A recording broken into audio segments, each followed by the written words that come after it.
Establishment के एहतसाब का सिलसिला ही खत्म हो जाएगा जब सारा का सारा कंट्रोल ही एस्टेब्लिशमेंट के बाद चला जाएगा।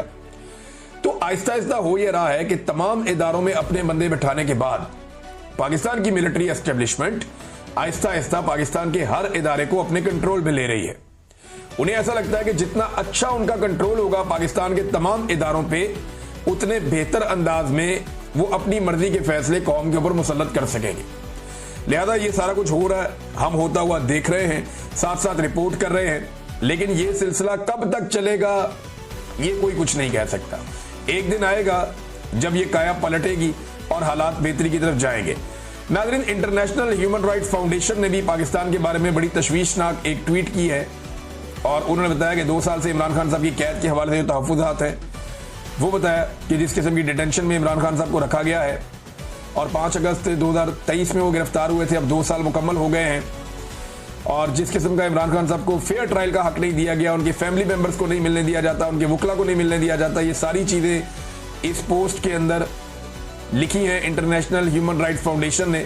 तो आलमी सतह पे आवाज़ें उठाई जा रही है। ये भी लिखा गया कि जैसे एक हफ्ते के अंदर पाकिस्तानियों की एक बड़ी तादाद को, 100 से ज़ायद लोगों को 9 मई के मुकदमात में सजाएं सुनाई गई और वहां पे फेयर ट्रायल का हक नहीं दिया गया, और साथ ही साथ 85 जो सिविलियंस हैं उन्हें मिलिट्री अदालतों से सजाएं दी गई हैं। तो मुतालबा किया गया कि ये सिलसिला बंद किया जाए, ये सिलसिला ख़त्म किया जाए।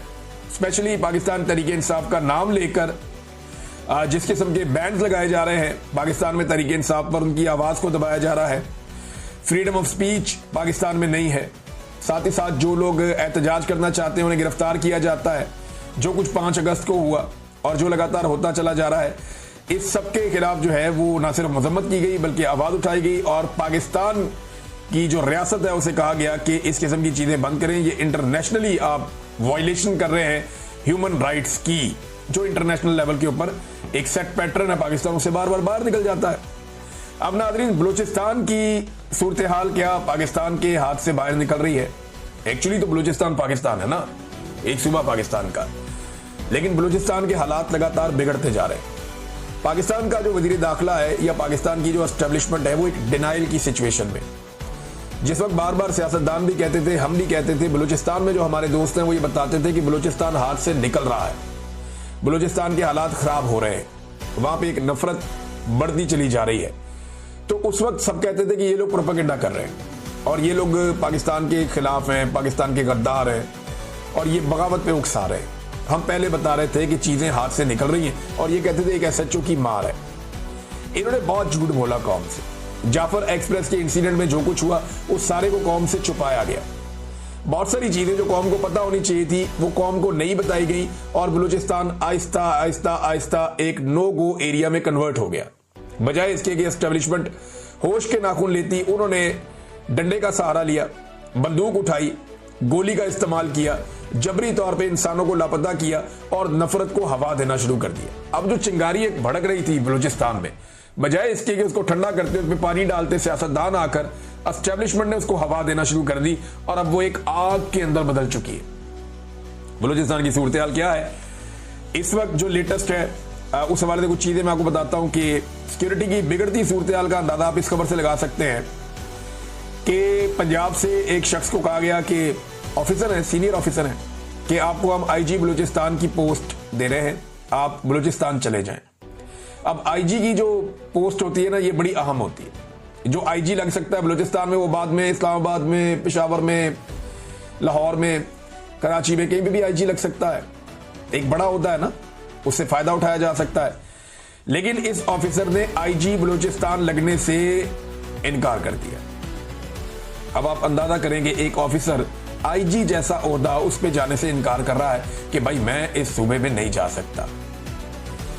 और यौम आज़ादी की जो तकरीबात हैं वो 7 अगस्त को पेशगी मना ली गई। ये भी आप अंदाजा कर, यानी आप 14 अगस्त की तकरीबात यौम आज़ादी मनाते हैं ना, वो 7 अगस्त को पेशगी तकरीबात कर ली गई। अब विजुअल इकट्ठे किए जा रहे हैं जनाब 14 अगस्त पे हम चला लेंगे। इतने सीरियस मसाइल हैं बलूचिस्तान के अंदर और अब हालात यहां तक पहुंच गए हैं कि इंटरनेट बंद है बलूचिस्तान में, मोबाइल इंटरनेट मुकम्मल तौर पे बंद किया हुआ है और सिर्फ सिक्योरिटी वजूहात की बिना पर। और रात के वक्त जी पब्लिक ट्रांसपोर्ट बंद कर देते हैं पूरे बलूचिस्तान में। मगरिब के बाद कोई गाड़ी नहीं छोड़ते, कहीं किसी को नहीं जाने देते। और पंजाब जाने वाली बसों में 2 गनमैन तैनात किए जाते हैं अब हर बस के अंदर, ताकि लोग जो है वो हिफाजत के साथ पहुंच सकें। ऐसा पाकिस्तान में और कहीं नहीं होता। और पंजाब से आने वाली मुसाफिर बसों को सिर्फ दिन के वक्त सफ़र की इजाज़त दी जाती है और नहीं दी जाती बाकियों को। जो अहले तशी हैं, जो ज़ायरीन हैं, इसमें सुन्नी भी चले जाते हैं, ये ईरान और इराक। तो इसमें ये जो ज़ायरीन जाते हैं इनको सड़क के ज़रिए जाने से मना कर दिया गया है। और सरकारी अफसरान और मेंबरान असम्बली को हदायत की गई है कि वो तनहा बिल्कुल सफ़र ना करें, बड़ी सिक्योरिटी के अंदर ट्रैवल करें। ये नाज़रीन बलूचिस्तान की सूरत हाल है। जो लोग ये दावा करते हैं कि बलूचिस्तान ठीक हालात में है, वो जाकर ज़रा आईना देखें और अपने गिरबान में झांकें कि उन्होंने इस डिनाइल में बलूचिस्तान को कहां तक पहुंचा दिया है। इंतहाई मखदूश सूरत हाल है। और इसको ठीक करने का तरीक़ाकार क्या है? सिर्फ एक तरीका है कि आप आईने पाकिस्तान पर अमल करें, आप जबरी गुमशुदगियां बंद करें, बलूचिस्तान के नौजवानों से बात करें। समीदीन बलोच साहिबा पहुंची हैं, अब लगभग 25 दिन से ज्यादा हो गए हैं बलूचिस्तान में जबरी गुमशुदगियों के खिलाफ और खवातीन की गैर कानूनी गिरफ्तारियों के खिलाफ एक एहतजाज चल रहा है इस्लामाबाद में। लोग रोजाना आकर बैठ जाते हैं धरना देने के लिए, एहतजाज करते हैं, कभी सड़क पे कभी कहीं, जहां उन्हें जगह मिलती है वो बलोच खवातीन है वो आकर बैठती हैं, वो एहतजाज करती हैं। अब समीदीन बलोच साहिबा ने वहां पे एक स्टेटमेंट दिया, उन्होंने कहा अगर हम रियासत को तस्लीम ना करते तो यहां पुरअमन सड़कों पर नहीं बैठते। अब ये कितनी क्लैरिटी के साथ वो ये कह रही है। पाकिस्तान की पूरी रियासत इन्हें दहशतगर्द साबित करने में तुली हुई है। जो लोग एहतजाज कर रहे हैं कि ये रियासत को नहीं मानते, ये तो दहशतगर्द है, वो अपने मुंह से कह रही है वहां बैठ के अगर हम रियासत को तस्लीम ना करते तो यहां पुरअमन सड़कों पर नहीं बैठते। आज हमारे हाथ में भी बंदूक होती, बंदूक उठाना आसान ऑप्शन होता। इस तरह इस्लामाबाद की सड़कों पर बैठकर आइन और कानून की बात करना जुर्रत और जमीर की बात है। अगर आज हम पुरअमन एहतजाज कर रहे हैं तो रियासत को चाहिए कि हमारे इस एहतजाज को सुने। अगर इस तरह हमें दहशतगर्द बनाया गया तो फिर जो पुरअमन सियासी जद्दोजहद पर यकीन रखते हैं उनका भी एतबार उठ जाएगा।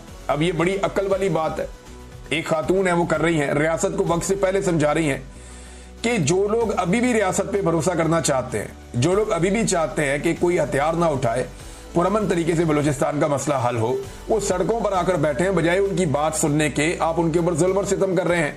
आप क्यों सबको दीवार से लगाकर ये चाहते हैं कि पूरा का पूरा बलूचिस्तान ये हथियार उठा ले? ये रियासत की गलत पॉलिसी है। इसको नवाज शरीफ ने माजी में कंडेम किया था, आजकल नवाज शरीफ खामोश है। इसको इमरान खान साहब ने कंडेम किया था, आजकल वो जेल में है।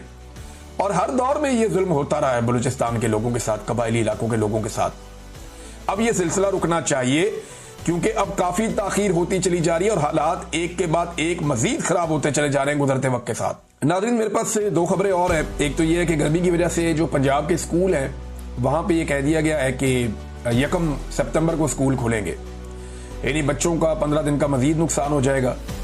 अब मौसम तो तब्दील हो रहा है, बजाय इसके कि बच्चों को सहूलतें दी जाएं, स्कूलों को अपग्रेड किया जाए, सूरत को बेहतर किया जाए, ये जो लंबी छुट्टियां हैं ये बच्चों के सिलेबस का नुकसान करेंगी। ये भी एक रियलिटी है। टीचर्स ने मुझे बताया कि ये इससे नुकसान होगा।